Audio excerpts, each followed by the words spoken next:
যোৱা 10 তাৰিখে টিঙা নামটোৰ যি বিহু ফাংচন সেই বিহু ফাংচনত এক অপ্ৰীতিকৰ ঘটনা সংঘটিত হৈছে য'ত আচলতে এজন ব্যক্তিৰ লীলাপুৰ তেওঁ বেয়াকৈ আঘাতপ্ৰাপ্ত হৈছিল হস্পিটেলত তেওঁ সেদিনে মৃত্যু হৈছিল আৰু এজন ৰাকেশ শৰ্মা তেওঁ আঘাতপ্ৰাপ্ত হৈছিল তেওঁক ইয়াৰ পৰা GNRCত চিকিৎসাৰ কাৰণে নিছিল আৰু GNRCত অপাৰেশ্যনো হৈছিল আৰু যোৱাকালি ৰাতি তেওঁৰো মৃত্যু হৈছিল মানে সেই ঘটনাটো দুজন ব্যক্তিৰ আমাৰ দুজন ডেকাৰ আচলতে মৃত্যু হৈছে গতিকে এইটো অতি আচলতে দুঃখজনক মই এই অঞ্চলৰ জনপ্ৰতিনিধি হিচাপে অত্যন্ত দুখ পাইছোঁ আৰু তেওঁলোকৰ আত্মাৰ মই চিৰশান্তি কামনা কৰিছোঁ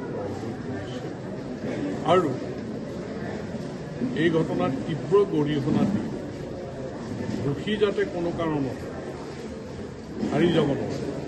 দোষীয়ে যাতে দৃষ্টান্তমূলক শাস্তি পাব পাৰে তাৰ কাৰণে আমি চৰকাৰৰ ফালৰ পৰা প্ৰশাসনৰ ফালৰ পৰা যি কৰিব লাগে সকলো প্ৰচেষ্টা কৰা সেইটো মই ৰাইজক আশ্বস্ত কৰিছোঁ পৰিয়ালক আশ্বস্ত কৰিছোঁ যে এনেধৰণৰ ঘটনা ভৱিষ্যতে যাতে কোনেও সংঘটিত কৰিব নোৱাৰে সেইকাৰণেই দোষীয়ে এটা দৃষ্টান্তমূলক শাস্তি পোৱাৰ প্ৰয়োজন আছে যে এই ক্ষেত্ৰত আইনৰ মাজেৰে যেতিয়া গোটেই কথাটোখিনি ন্যায়ালয়ত হ'ব গতিকে যিখিনি প্ৰয়োজনীয় সাক্ষীবাদী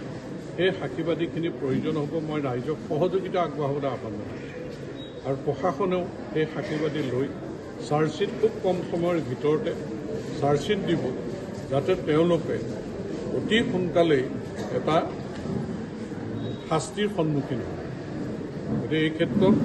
আমি চৰকাৰৰ ফালৰ পৰা যিখিনি কৰিব লাগে কৰিম প্ৰশাসনে যিখিনি কৰিব লাগে পুলিচৰ ফালৰ পৰা চাৰ্জশ্বীট সোনকালে দিব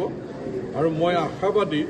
দোষী কোনো কাৰণতে সাৰি যাব নোৱাৰে দোষীয়ে দৃষ্টান্তমূলক শাস্তি পাব সেইটো মই আশাবাদী আৰু মোৰ ফালৰ পৰা কৰণীয় যিখিনি আছে মই সকলোখিনি কৰিবৰ কাৰণে মই ব্যৱস্থা গ্ৰহণ কৰিম আৰু ৰাইজক খালি মই যে আমাৰ গাঁও গাঁও যাতে এটা বেয়া পৰিস্থিতি নহয় তাৰ কাৰণে সকলোকে সংযত হ'বৰ কাৰণে ধৈৰ্য ধৰিবৰ কাৰণে শান্তি যাতে বিঘ্নিত নহয় তাৰ প্ৰতি লক্ষ্য ৰাখি সহযোগিতা আগবঢ়াবলৈ সকলোকে মই অনুৰোধ জনাইছোঁ আমাৰ লক্ষ্য দোষীয়ে কঠোৰত বা কঠোৰতম শাস্তি পাব লাগে আৰু সেই শাস্তি দিয়াবৰ কাৰণে আমি প্ৰশাসনৰ ফালৰ পৰা চৰকাৰৰ ফালৰ পৰা সকলো ব্যৱস্থা